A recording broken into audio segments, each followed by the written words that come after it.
नमस्कार, स्वागत है आपका एनएमएफ न्यूज में। मैं हूं आपके साथ शबनम। एक तरफ महाराष्ट्र के मुख्यमंत्री देवेंद्र फडणवीस ने बिहार चुनाव में उतरकर सियासी माहौल बदल दिया है, तो दूसरी तरफ बीजेपी को नगर निकाय चुनाव में महाराष्ट्र में बड़ा फायदा अभी से ही होना शुरू हो गया है। वो वजह है राज ठाकरे। दरअसल उद्धव ठाकरे राज ठाकरे चाहते हैं कि उनके बीच गठबंधन बीएमसी चुनाव को लेकर हो जाए, लेकिन इस महागठबंधन को लेकर कांग्रेस ने बवाल करना शुरू कर दिया है। राज ठाकरे और उद्धव ठाकरे की नजदीकी कांग्रेस को पसंद नहीं आ रही और कांग्रेस ने ये साफ साफ कह दिया है कि अगर महाविकास आघाड़ी में राज ठाकरे की एंट्री होती है तो इससे भारी नुकसान आने वाले वक्त में हमें हो सकता है। राज ठाकरे को लेकर क्यों कांग्रेस भिड़ गई है बताएंगे आगे, लेकिन उससे पहले ग्राफिक्स से पूरा मामला डिटेल से आपको समझाते हैं कि कैसे महाराष्ट्र के मुख्यमंत्री देवेंद्र फडणवीस ने बिहार चुनाव और महाराष्ट्र चुनाव को लेकर मोर्चा पूरी तरह से संभाल लिया है। एक तरफ महाराष्ट्र में अभी हाल ही में बड़ी बैठक बीजेपी के जरिए की गई, तो दूसरी तरफ महाराष्ट्र की स्थानीय निकाय चुनाव से पहले भी विपक्षी गठबंधन महाविकास आघाड़ी में कांग्रेस की वजह से बवाल खड़ा हो गया है। उद्धव ठाकरे राज ठाकरे की मुश्किलें कांग्रेस ने ही बढ़ा दी हैं। लगातार विवाद कांग्रेस करती नजर आ रही है। महाविकास आघाड़ी में राज ठाकरे को शामिल किए जाने को लेकर कांग्रेस असहज महसूस कर रही है, मतलब सहज महसूस इस महाविकास आघाड़ी में नहीं कर पा रही है राज ठाकरे के आने की वजह से। और इसके पीछे वजह है एमएनएस नेताओं की मराठी अस्मिता को लेकर जिस तरीके से लड़ाई चल रही थी। कांग्रेस को राज ठाकरे के आने से डर है कि उसे हिंदी भाषी राज्यों में तो नुकसान होगा ही, मुंबई में रहने वाले हिंदी भाषी भी उससे नाराज हो सकते हैं। राज ठाकरे अपनी हिंदी विरोधी नीति के लिए जाने जाते हैं। पिछले कुछ महीने से उनकी पार्टी खुलकर मराठी ना बोल पाने वालों पर आक्रामकता जो दिखा रही है, उससे माहौल काफी भड़का हुआ है।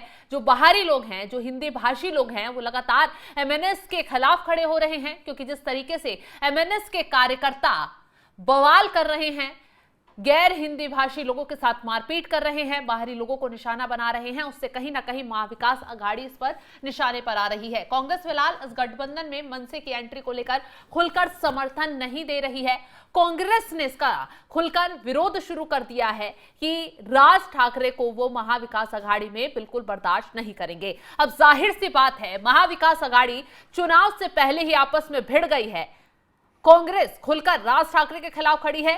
जाहिर सी बात है उद्धव ठाकरे को भी चुनौती दी जा रही है, क्योंकि उद्धव ठाकरे ही चाहते हैं कि राज ठाकरे उनसे हाथ मिलाकर बीएमसी का चुनाव लड़े, ताकि जो खोई अस्मिता है, जो खोई जमीन है, उसको वो वापस जमा सके। अब आपको बीएमसी का गणित भी समझा देते हैं।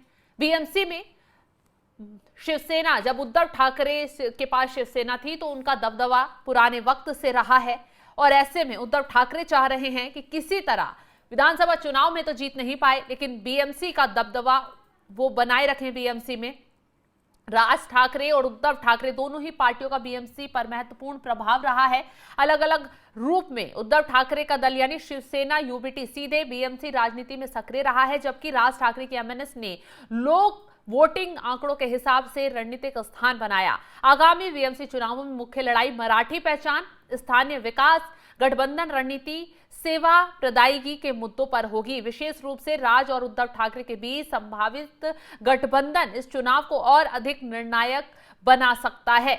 आपको बता दें कि पिछली उसमें महाविकास जो महानगर पालिका है, उसको लेकर वार्ड स्तर की लड़ाई, भाषा मुद्दा स्थानीय वोटर को सक्रिय कर सकता है, पहचान और यहां भावना जगा सकता है, एमएनएस को अपनी नींव मजबूत करने में मदद कर सकता है। इसके अलावा एमएनएस का नाम फिर से उठाना चाहता है कि मराठी मानुस की आवाज उनका, जिससे एक वोट बैंक सक्रिय हो सके। एमएनएस की मूल विशिष्टता मराठी पहचान, स्थानीय मराठी लोगों के अधिकार, भाषा संकट पर रही है, लेकिन पिछले कुछ दशकों में एमएनएस ने अपेक्षित चुनावी सफलता नहीं पाई है। इसके लिए अब ये मुद्दा दोबारा से पुनर्जीवित करने का मौका मिल गया है। यही वजह है कि बार बार मराठी अस्मिता की लड़ाई को लेकर उद्धव ठाकरे, राज ठाकरे और एमएनएस के कार्यकर्ता सड़कों पर उतरते हैं, और कांग्रेस को यह बात बिल्कुल पसंद नहीं आ रही है। कांग्रेस का कहना है कि जिस तरीके से ये मराठी लोगों को रिझाने की कोशिश कर रहे हैं,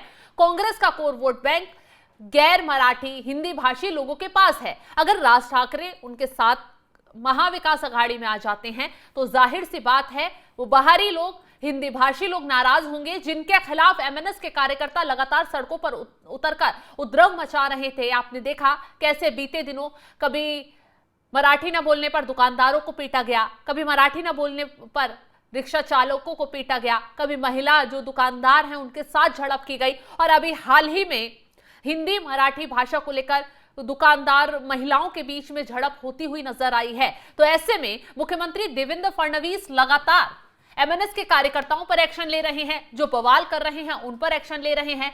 हाल ही में जिस तरीके से माहौल खराब करने की कोशिश की गई उनके खिलाफ कदम उठा रहे हैं, क्योंकि मुख्यमंत्री का साफ कहना है कि महाराष्ट्र में जो भी अशांति फैलाने की फालतू के मुद्दे पर कोशिश करेगा उसे किसी हाल में छोड़ा नहीं जाएगा। तो ऐसे में जिस तरीके से मराठी और गैर मराठी को लेकर खुद महाविकास आघाड़ी के जो दल हैं वो भिड़ रहे हैं, उसका सीधा फायदा बीजेपी को मिल सकता है, क्योंकि बीजेपी विकास के नाम पर जनता के बीच पर पहुंच रही है, सभी के हितों को लेकर जनता के बीच पहुंच रही है। और मुख्यमंत्री देवेंद्र फडणवीस ने हाल ही में नागपुर में एक बड़ी बैठक भी की थी, जिसमें सभी बीजेपी कार्यकर्ताओं को, बीजेपी नेताओं को साफ संदेश दिया गया था कि आप जनता तक पहुंचिए, जितनी भी विकास की योजनाएं हैं उनके बारे में जनता को बताइए, कामकाज को जनता तक पहुंचाइए।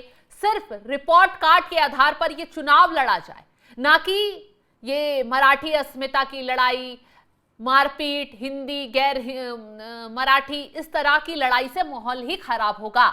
तो मुख्यमंत्री देवेंद्र फडणवीस की तरफ से हर बूथ, हर लेवल तक मुस्तैदी से मोर्चा संभाला गया है, और जिस तरीके से महाविकास आघाड़ी में राड़ पड़ती हुई नजर आ रही है, जिस तरीके से महाविकास आघाड़ी के दल भिड़ते हुए नजर आ रहे हैं, उससे उन्होंने खुद अपने पैर पर कुल्हाड़ी मारने का काम शुरू कर दिया है। ना सिर्फ उद्धव ठाकरे फंसेंगे, बल्कि राज ठाकरे भी कहीं ना कहीं इस मामले में घिर जाएंगे। अब देखना यह होगा कि उद्धव राज ठाकरे का ये गठबंधन कब होगा। दीपावली महोत्सव बनाया गया, उसमें भी एक मंच पर संजय राउत, उद्धव ठाकरे, राज ठाकरे नजर आए, और इन तस्वीरों ने कांग्रेस की घबराहट और बढ़ा दी है। कांग्रेस बिल्कुल भी नहीं चाहती कि राज ठाकरे उनके गठबंधन में शामिल हो और चुनाव में मुश्किलें खड़ी हो जाए कांग्रेस के लिए। यही वजह है कांग्रेस ने शोर मचाना शुरू कर दिया है। हो सकता है बीएमसी चुनाव से पहले कांग्रेस अलग होकर चुनाव लड़े, और इसका सीधा सीधा नुकसान उद्धव ठाकरे, राज ठाकरे और कांग्रेस तीनों पार्टियों को होगा। और सीधा फायदा किसको पहुंचेगा? बीजेपी को, क्योंकि बीजेपी ने नगर निकाय चुनाव को लेकर पूरी मुस्तैदी के साथ मोर्चा संभाल लिया है। खुद मुख्यमंत्री फडणवीस मैदान में उतरे हुए हैं, न सिर्फ जनता से जुड़ रहे हैं, बल्कि जो उद्धव ठाकरे, राज ठाकरे और कांग्रेस, इनकी जो नीतियां हैं वो जनता को बता रहे हैं कि कैसे जनता को गुमराह करने की कोशिश कर रहे हैं, जनता के बीच ही विवाद फैलाने की, मराठी गैर मराठी मुद्दे को लेकर कोशिश की जा रही है। अब ऐसे में कांग्रेस और उद्धव ठाकरे, राज ठाकरे इस मुद्दे को लेकर बुरी तरह भिड़ते हुए नजर आ रहे हैं। अब देखना यह होगा बीएमसी चुनाव के वक्त किसको फायदा मिलता है और कौन कटघरे में जाकर खड़ा होता है। फिलहाल इस खबर को लेकर आप क्या राय रखते हैं, कमेंट बॉक्स में जरूर बताइएगा। तमाम बड़ी खबरों की अपडेट के लिए आप हमारे साथ जुड़े रहें। नमस्कार।